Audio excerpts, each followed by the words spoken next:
Cette technique, dite technique Le Goff, avec gastroplastie et plicature de l'estomac, je la pratique depuis 17 ans. En effet, la gastroplastie classique, mise au point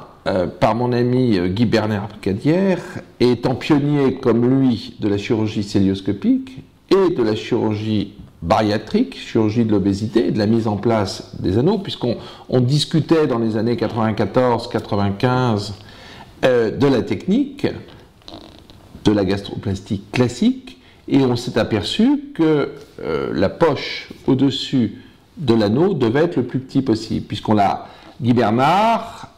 et moi, on l'a réduite progressivement de façon à ce que l'anneau ne glisse pas et n'entraîne pas des poches au-dessus. Donc on est parti de poches plus grandes, 50, 60 cc, centimètres cubes, puis 40 cc, 30 cc et maintenant 15 cm3. Parce que l'estomac au-dessus est extensible, élastique et qui va se dilater.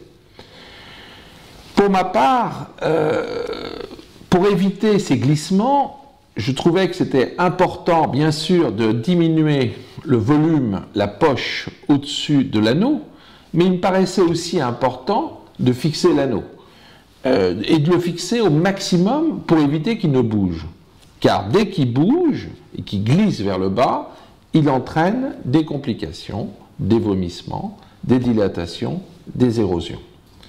Donc cette technique avec fixation, pour ma part, je la pratique depuis mars 1996, alors que